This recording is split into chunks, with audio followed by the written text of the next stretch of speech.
Hey guys, today we have some very special guests on our show. This couple from New Zealand joined the BSI coaching program, and in just 2 years, they went from being property noobs to owning 8 US cash flowing rental properties.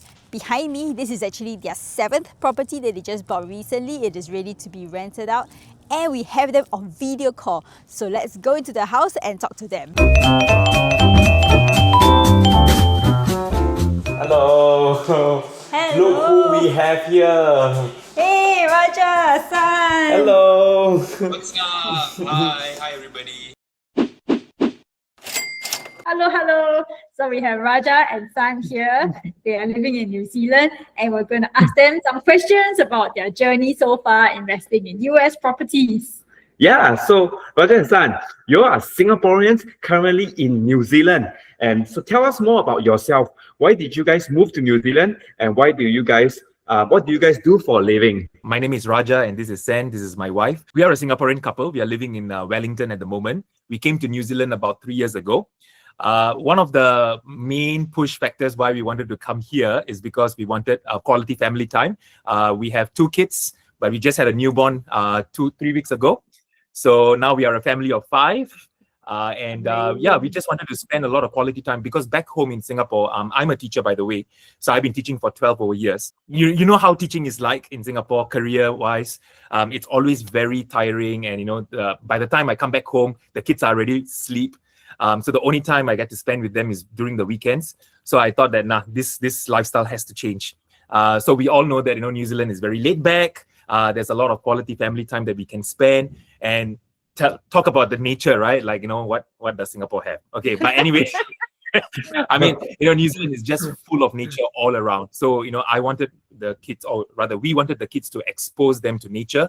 What, the birds, the wildlife, taking care of the environment, being, eco-friendly and all that, which I think New Zealand can provide for the kids. And that's why we are here. So here, Raja's still teaching, and I work from home. We mainly spend our time with the kids, bringing them for enrichment and things like that. It's really just about the family. And that's why we came here to New Zealand. Yeah, we totally can resonate with that because we also love the environment a lot, and we also love nature a lot. And we also find that in Singapore, everybody, by the time they go home after work, it's already at night. And then the bosses sometimes still call you after that. it must have still been challenging, right, to make such a move, like to find where to go in New Zealand, like for Raja, a new job in New Zealand. It must have still been very challenging, right? Definitely challenging because, you are leaving family behind. So that was one of the... Your village, right? So we have kids, and any parent in Singapore would know that, having grandparents around is really a privilege. Anytime they're sick or something like that, you still got to go to work. You naturally drop them off at the grandparents' house. So leaving your village, that support was very difficult. So coming here is just the 2 of us. And at that time, we only had 2 kids, but still it was a challenge. And the kids are adjusting to a new environment. We are adjusting to new routines, trying to get them to, get ourselves into routine and then get them into routine. So lots of culture variations as well. So we're Of still course, navigating. another big challenge would be friends as well, Yes. because every time you move to a new country, it's quite difficult to, even form friendships. Yep. Because, they have already formed their own cliques, so it is difficult. Yeah. It is still difficult. But hey, family time would always win, Yeah. So And also, I think if you wanna get something, like if you've thought about something and you really want to get there, you have to kind of go the unwritten path, and then you get what you want. Yeah. And despite all that, you guys still managed to go and learn about US real estate. yeah, in fact, it's only after we moved here, then we had the time to actually sit down and plan for our future. Ooh. In Singapore, we are so busy and we are so stressed. Like, we are living by the day. Okay, what we're going to do tomorrow, and we rarely get the time to sit down and plan for our future.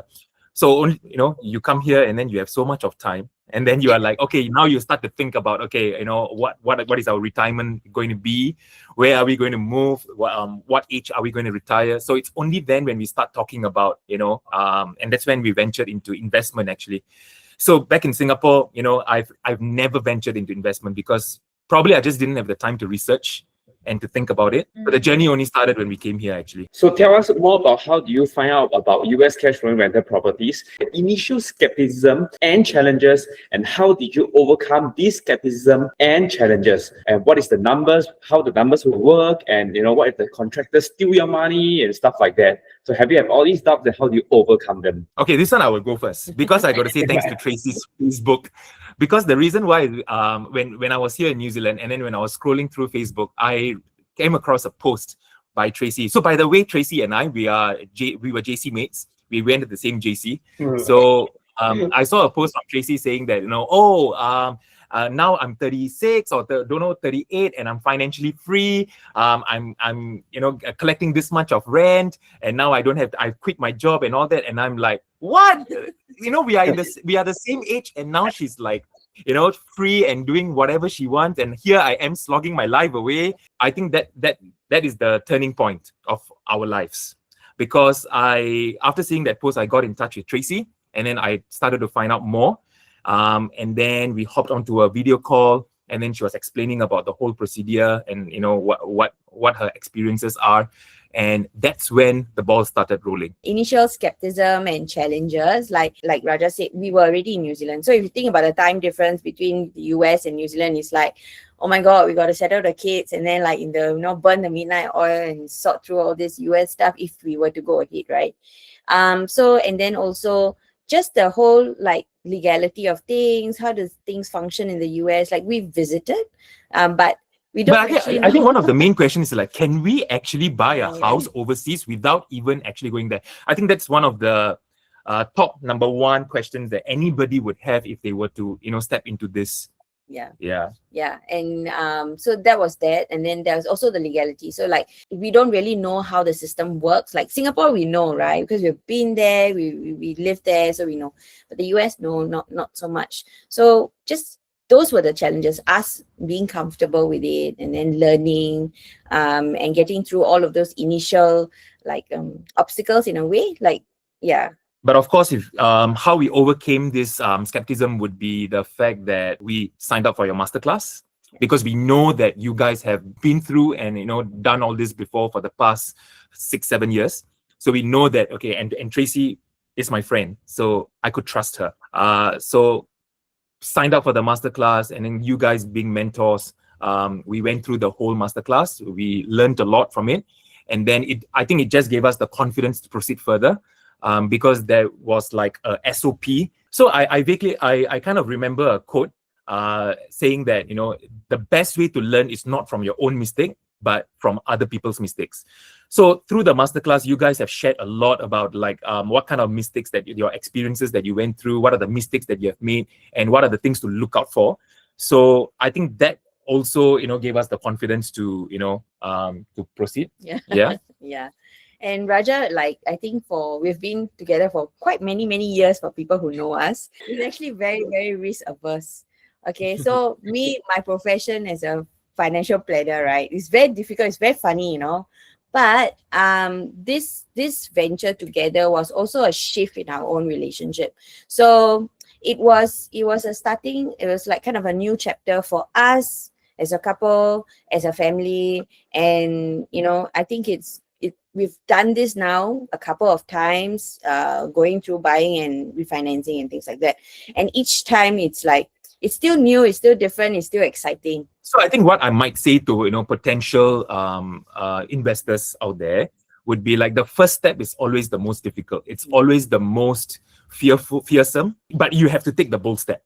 But the moment you take the bold step and the moment you see that, the first deal actually works for you, then it sort of becomes like an addiction.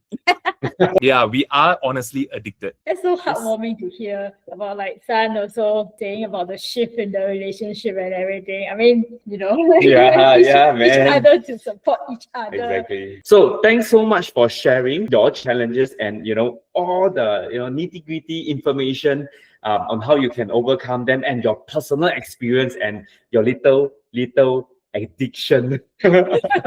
So let's move on to the exciting part of how you got addicted to this. So tell us more about your journey. what have you bought, and maybe some of the high level numbers if it's convenient for you all to, like, say how much you all have invested, how much you all have bought, how much you have cash out in total, but your portfolio size, and how much is your cash in the property and stuff like that. Okay. So we started this journey in 2023, in around December, after the masterclass, and within 1 month, we actually bought our first property, and then subsequently, I think in the next 2 months, we bought another, and then we bought another. So in 2024, I think we had about like 3 properties at the first half of the year. And then, after we refinanced, and then we just kept going. And then now it's 2026. So we have bought a total of 8 properties. So in terms of numbers, right, I think as a portfolio, the asset value is around 1.5. It's not that big, but it's okay. Something's decent. It's good. It's okay. It's good. In terms of refinancing, so we always try to purchase properties that are not too expensive to start with, just because we don't want to outlay too much of cash. So we try to keep the house price like maybe in the 100 plus range. So when we buy, we know that they are under market value. So when we refinance, we already know that it's probably going to appreciate to a certain level. For example, one of the properties that we bought was about 130K. And we knew that when we refinance, we'll probably refinance around the 180 range, which when we did the appraisal, it did come back at 183K. So we did make that difference, the forced appreciation there that you guys always talk about. So just like that, there was a rinse and repeat for all of the properties. And overall, we try to, when we refinance the house, we try to keep a minimal amount in the house, right? And so far, it's been great. Yeah. And I think one of the exciting things for us is that when we bought our first few properties, we bought like very standard 3-bed, 1-bath properties. And we didn't really think about what value add we can give to the property. But as we gained more experience, we found out that, hey, actually we can buy properties that are like 3-bed, 1-bath, but we started looking out for potential upgrades. Like I think for one of our recent properties that we just bought, when was it? Last year. Last year October, December. Yeah, last year December. So it was a 3-bed, 1-bath, but there was a family room which was super big. It's like massive family room. So now currently we are actually upgrading it into a 4-bed, 2-bath. So there was another property that we bought in 2024, which was also a 3-bed, 1-bath, but again, it was super big. So we decided to change it to a 3-bed, 2-bath. So I think that's where the excitement starts growing, because now you can see that you can appreciate the property even further, and it gives you big bucks for your money. Yeah. Tell us a little bit more about the one that you did that you add the bathroom, about how much do you buy, how much do you spend, how much do you get it appraised at, how much do you cash out, stuff like that. Yeah. So we purchased that property where we added the bath about 142K. But that was for 3-bed and 1-bath. Yeah, 3-bed, 1-bath. But we knew the area was a really good area, and the houses in that area were selling at about 230, 240, 250 in the range, depending on how big the house was. So when we got it at 142, it was good, right? So we saw the house. We knew that there was a laundry space that was used for the washer and dryer, but there was enough space to add a second bath. So we decided to go ahead, add in the second bath, and we spent about like 8 to 10K on the bath itself. The renovation was about 20 in total. 20 in total for all of the painting. Nice. Yeah. So our so the total amount that we paid for the property would be 160 thereabouts. Yeah. And after the appraisal came out, it was appraised at 247. Yeah. So that was really good forced appreciation on that one. So that was one of the best deals so far. So it was like in 1 year it went up by what, 80K? Oh my god. In 6 months actually. In 6 months actually. Oh my god. 6 months. That's so amazing. 80K of the capital invested, which is like 160, 170, that's like almost 50% in 6 months. 50% appreciation in 6 months. And then for Yes. those people watching, if you follow our social media or watch our other videos, you notice that this is the pattern that we repeat. Not just us, but as you can see, Raja said, even our students, we do over and over again, find the undervalued properties, know what they could appraise for already, even before buying, right? And so your outcome is not based on hope. No guessing one. Yeah, it's They like know you it. already know what you're gonna get. Yeah. So that's super amazing to see you guys crushing it. And get addicted doing it. So that's an amazing journey. And then, so now as we speak, we are actually in your 7th rental property. So if you can tell us more details about this deal. So the property that you guys are in right now, we bought it last year, December in 2025. We closed near the end of December. So we took about a month for it to renovate, and then now it's up for rental. This is a 4-bed, 2-bath property, about 1,005 square feet, and we bought it for 151K for a 4-bed, 2-bath. It was listed for, I think, about 165. Yeah, but we managed to get a good discount, and we managed to get it at a good price. The property is in okay condition, but there were quite a lot of quite like cosmetic work that needs to be done. So we spent a total of about like 20K on rehab, and now we are letting it list for about 1,890. So that's more than 12% gross rental yield based on the total amount you paid to purchase and rehab it. And also how you guys got such a great negotiation on the price. You know, today's market is so competitive. Yeah, everybody's putting up to buy the deal, they have to pay 20K above asking price. And you guys are paying like 15 to 20K below asking price.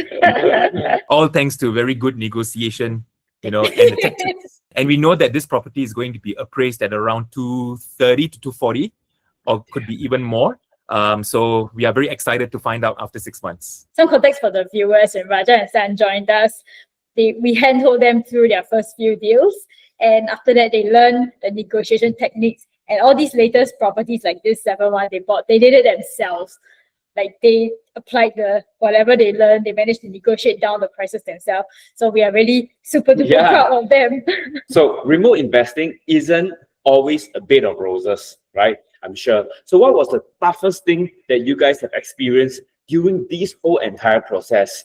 Like, was it opening a bank account, contractors issue, or waiting period, or late night calls? What was the most toughest thing that you have experienced during this process?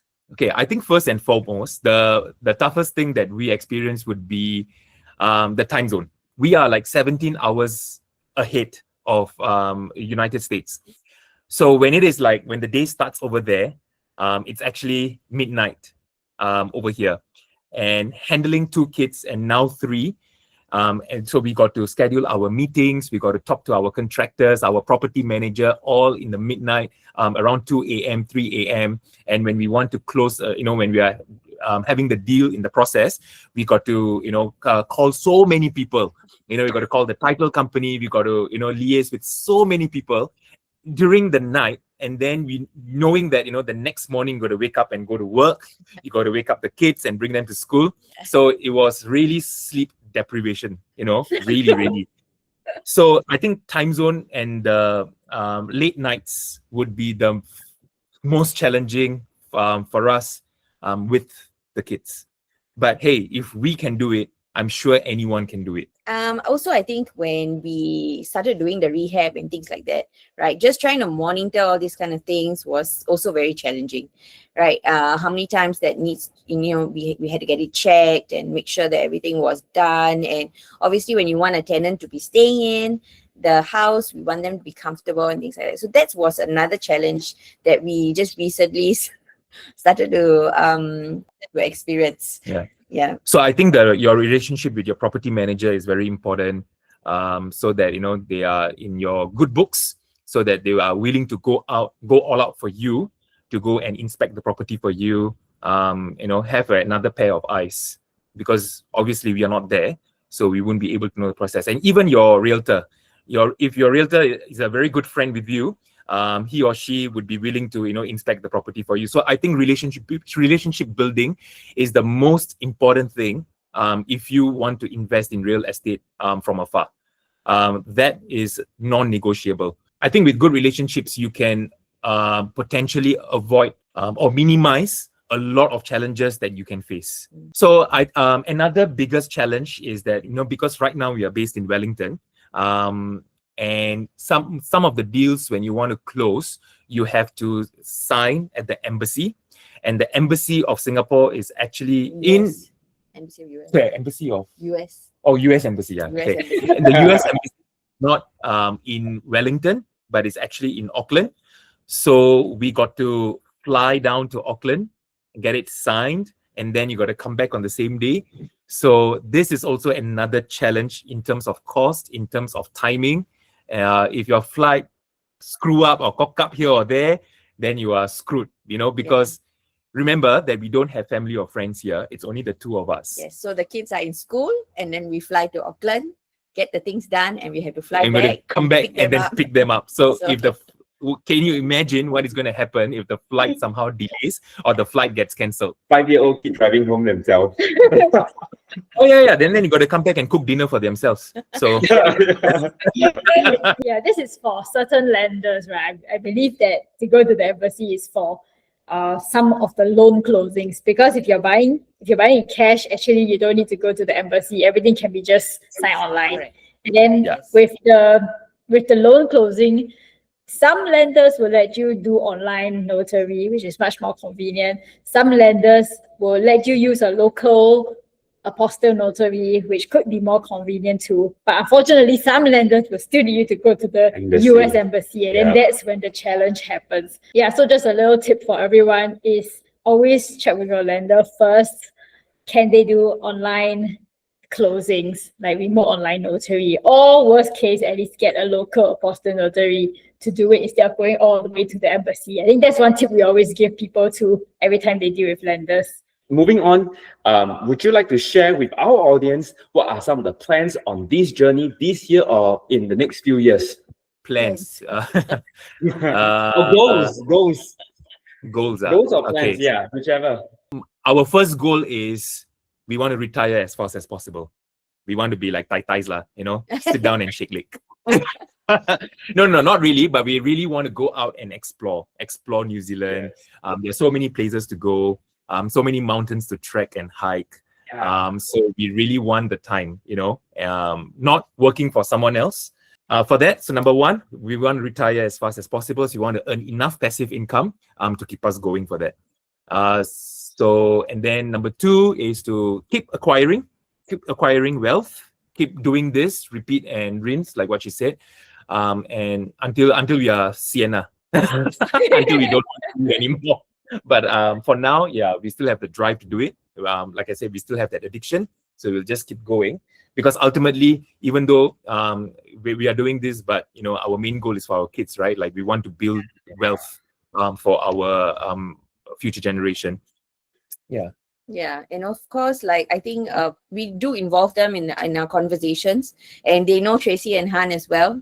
So they even know our realtor and all that. So we always involve them in our conversations so that they're also aware of what's going on, and it's like small little things that they can pick up along the way, and they grow up with this. So that frames their mindset also as to what they should be looking at and things like that. So yeah, very cute, because whenever we get a call and then she asks, oh, who is it, and then say, oh, it's Tracy or Han, and then our daughter will ask, are you buying a house? So I mean, it's a teaching lesson for them as well, because when we grew up, we didn't have any form of education from our parents in terms of like how do you invest, because they themselves their mindset is to keep cash under the pillow or to save it up in the bank.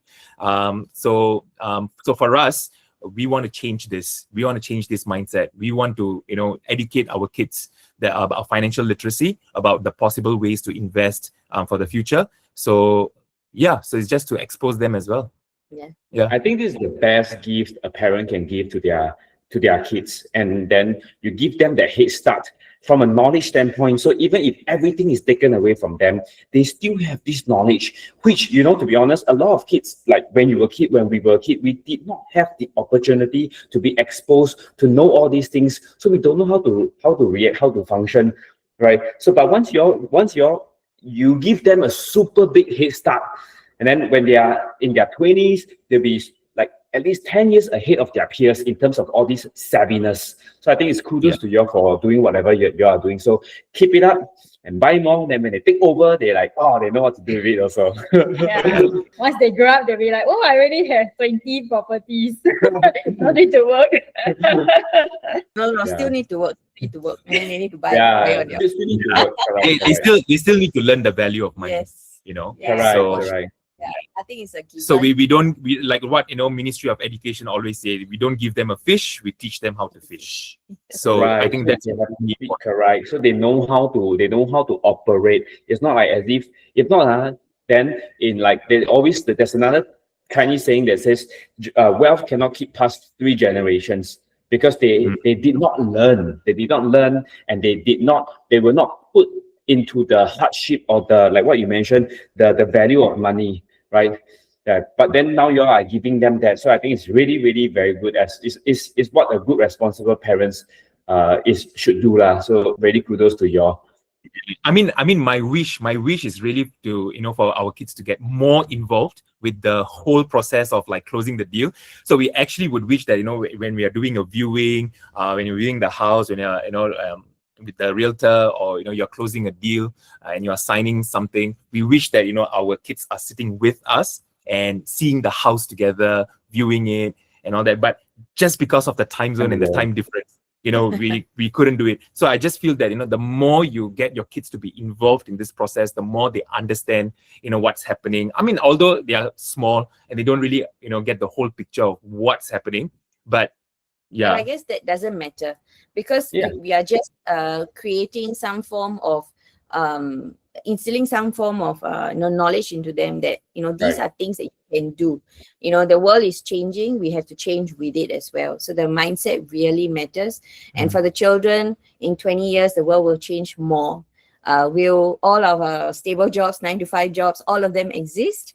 We don't know, question mark. So you got to learn how to survive as well. Right, and the thing is, you got them very interested already. You got them very curious, which is a good thing, and got them involved. Like when we were in our teens, in our adolescence years, we don't even know all these things. So definitely, explaining them is, you know, building all these very, very subtle but super important connections within their head. And when they go out, they become more confident also. So I think amazing job that you guys are doing. For all the other Kiwis or Singaporeans watching this who are sitting on the fence thinking it's too far or too risky, what would you say to them? Just buy lah. What are you waiting for? No. So as Singaporeans, I think we live in a very, very privileged bubble. Okay, so we have everything in terms of efficiency, technology. We're blessed with so much that sometimes we forget how much the rest of the world may not have also, right? So in terms of for Singaporeans especially, I think it's very important to come out of that bubble. We are so comfortable with our 9-to-5 jobs, to just doing routine and mundane things that we forget the small little things of life that we need to enjoy. We need to take a moment, just smell the roses as you go along. And this is something moving to New Zealand has taught us, because New Zealanders, Kiwis, they really do take a moment to enjoy life. We have learned that and appreciated that from them. Whether is it you're in a supermarket, there's somebody there, they'll spend 10-15 minutes talking to you. It's very different from Singapore. Nobody has the time to talk to you, not even your friend, but a stranger, you know, even less. But so for Singaporeans, it's about coming out of the bubble. Do you just want a little bit more from that life that you have? Of course, we are earning, most people in Singapore, they earn quite well. They are quite, they're okay, you know, they're comfortable. But is that what you want, just to be comfortable, right? So sometimes a little bit of going in a path that maybe not many people have gone might lead you to something better that you didn't even realize that maybe you could have gotten it, no? So that's where we are at now. Whether is it moving to New Zealand, whether is it, I mean, there was a very huge step. And then doing this real estate remotely, these are all things that we also don't really know many people who would have done that. But we chose to do it because, like I said, sometimes unless you try, you don't really know where you'll end up. So for other Singaporeans and Kiwis, it's just take the first step. If it doesn't work, it doesn't work. It's fine. But how would you know it didn't work unless you try? Okay. I think for me, for those of you who are sitting on the fence, you are interested, but you don't know whether you want to take that step. I totally understand your fear. I totally understand where you're coming from, because this was exactly where I was 3 years ago. So the only advice I can give is, if you are sitting on the fence, go and talk. Talk and find out more. Talk to people who have done it. There are so many, contexts that you can get from, for example, Hans and Tracy's bite-sized investments page. There are so many success stories. They are like, the community has grown. There are so many people that you can talk to. Go and find out their experiences. Go and find out how they did it, what were their problems, and how did they overcome the challenges. So by talking more, so it's the same thing as what I did. I reached out to Tracy and I started finding out things. So it is the same thing. So rather than just sitting and not, am I going to do this or not? Take the step, put the foot there, take it out, take the foot back, take it out. So talk. Nothing is going to happen if you're just sitting on the fence. Only your butt is going to be painful. So go and take the step, go and talk, go and reach out. I think that's where you will gain knowledge. And yeah, I mean, it's fine if you don't want to do it, but at least you know that, okay, after finding out, after talking to people, okay, probably this is not my cup of tea. Maybe I want to invest in like stocks or, other forms of investment. That's okay. Any form of investment is a good investment, right? If you do your own due diligence. I totally can resonate with what San was saying about, like, we just don't know that there is a better life out there. When I just met Han like 10, 11 years ago, he would always ask me, what is your goal in life? Why are you working so hard? Why do you work your job? What do you want at the end of it? Then I would be like, nah, just like that. What? Like every year go to holiday, take the annual leave. Then that's it. What? He would say, what is the goal? What is the goal? I'm like, where got goal? Why must talk about goal? Then it's like only when I went to study overseas and then open your eyes to the world, different cultures. What is life like? Being free to travel around and everything, then you realize what you have may not be, like San said, may not be exactly what you want in your life. Yeah. So we also encourage people to think about what they really want to do in this life. And then, like what Raja said, right? I think human nature is very skeptical. People like to, cannot lah, no time lah, this, that. But then if you just go and talk to people who have done it, you just figure out a small, simple step you can take today, right? Maybe the goal looks very far away. Like for us, when we started, we didn't say, I'm going to buy 100 houses tomorrow. We say, okay, let's spend 2 hours to research this tomorrow. Then it becomes much more feasible, much more actionable. Make it bite-sized. Yeah. So this has been a very, very inspiring sharing from the both of you all.